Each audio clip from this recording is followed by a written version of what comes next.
Forgive me, I've not gone completely mad, and you're not watching a poorly animated Saturday morning cartoon. This is indeed BattleBorn from Gearbox, a title that went toe-to-toe, unfortunately for itself, with Overwatch, a game that managed to achieve its target aims far more effectively than BattleBorn.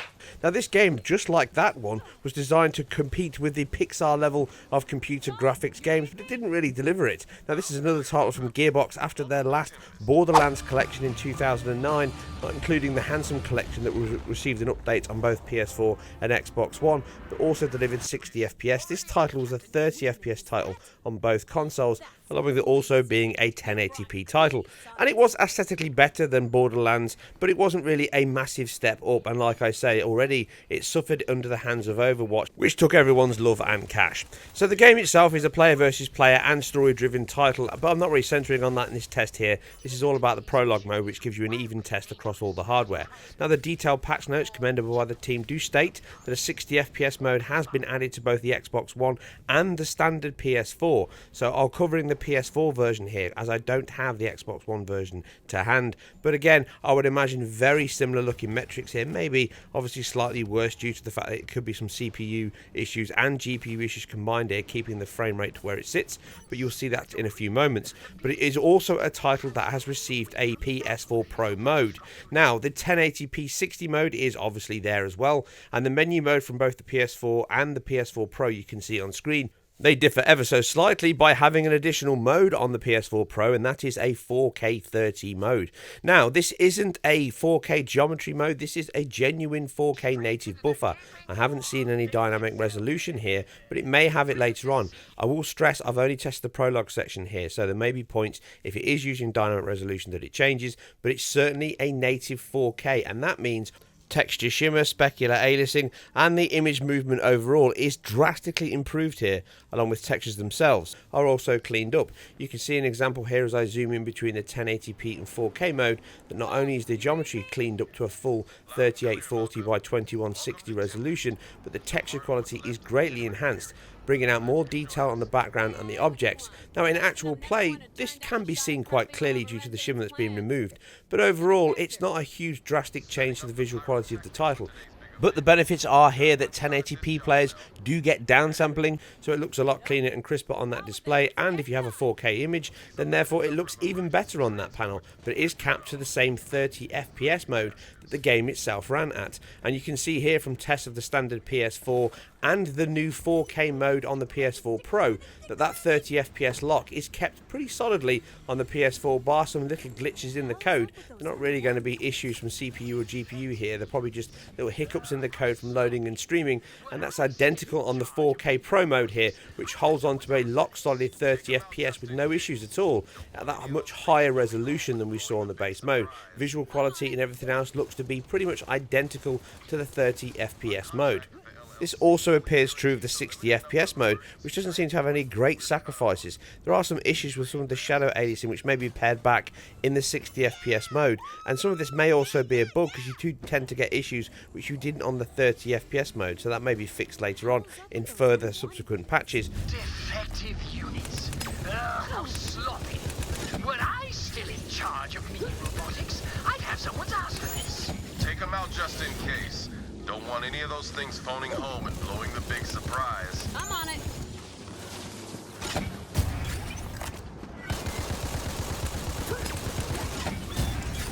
Come here! Didn't see that coming, did ya?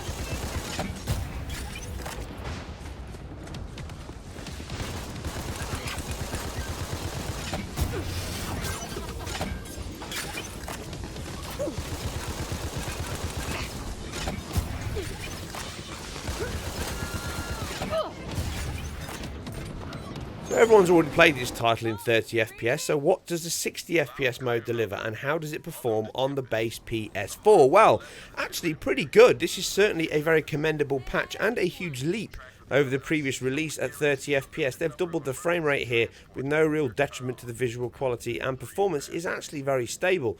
Through real-time cutscenes and exploration, it can hold on to that 60 FPS with hardly any issues at all. Some of the dips really only come in the same streaming issues we saw in the 30 FPS mode, but once you get into heavier battles with objects, AI and some alpha effects, it can hold and dip down to the mid-40s or 50s, but it is much smoother than the 30 FPS title, and even on the base PS4, I'd certainly opt for the uncapped 1080-60 mode than the capped 30 mode. You can also drop the particle effects, but I don't think that's really making the difference here.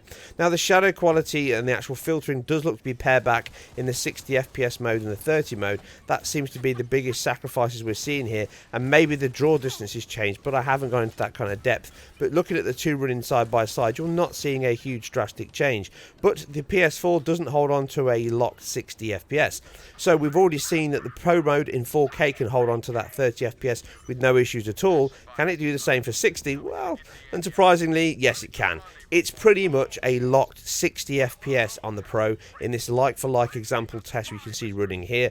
And that, again, is a commendable update. This is another title that's actually improving performance over the base version by a considerable amount. Like I say, the average frame rate here is actually around 6 FPS higher on the Pro than it is on the base PS4. But in actual gameplay, you can see 20 FPS at the worst case scenario between the two. So it's really worth it, yes, possibly if you can pick it up cheap. I bought the game for about £8, which is really cheap. I don't know what you can pick it up for in the States or the European market, but it might be worth a look if you want to dip in and give it a go. You can pick it up for £7.99 on the UK PSN store, so just create yourself a UK account. It's probably the cheapest place you can find it at this point. That deal won't last forever, mind, but now performance is not an issue. If you have a 4K screen or just want that extra clarity on a 1080p display, you can now choose 4K 30. That is native 4K. On the base PS4, you're left with just a 1080-60 mode over the standard version. On the Pro, you've also got the option of a 1080-60, and it really is a 1080-60.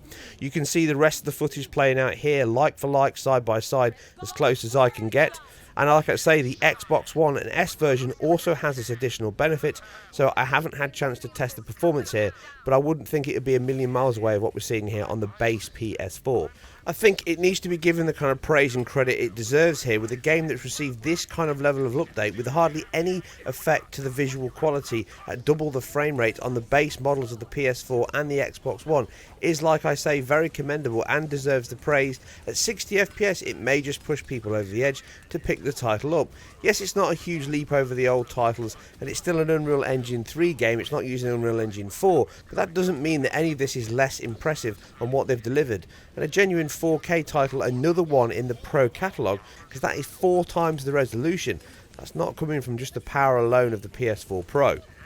Anyway, that's it. If you enjoyed this or anything else I've put together, then please feel free to like and subscribe. Leave all your thoughts and feedback below, or follow me on Twitter and leave them there. I always like to hear what you guys and girls have to say. You take care, and I'll see you on the next one. Meanwhile, you will die. You will die alone. You will die alone. You will die alone.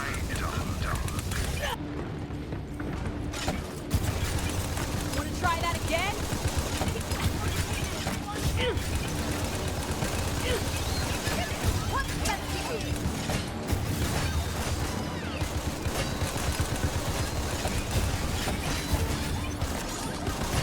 Anytime now, Bo! Anytime now, Bo! Almost there. Yes, we had our injuries. You need only the night scar. Of an eventual. And that's how you justify turning on your allies? Your friends? Yes. I'm saving something rather than nothing. Wouldn't you do the same?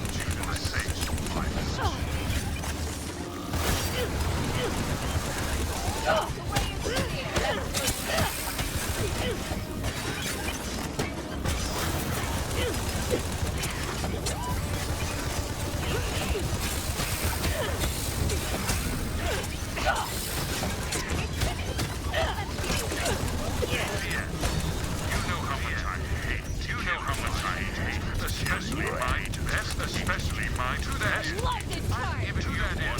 I'm giving you one last chance to prove your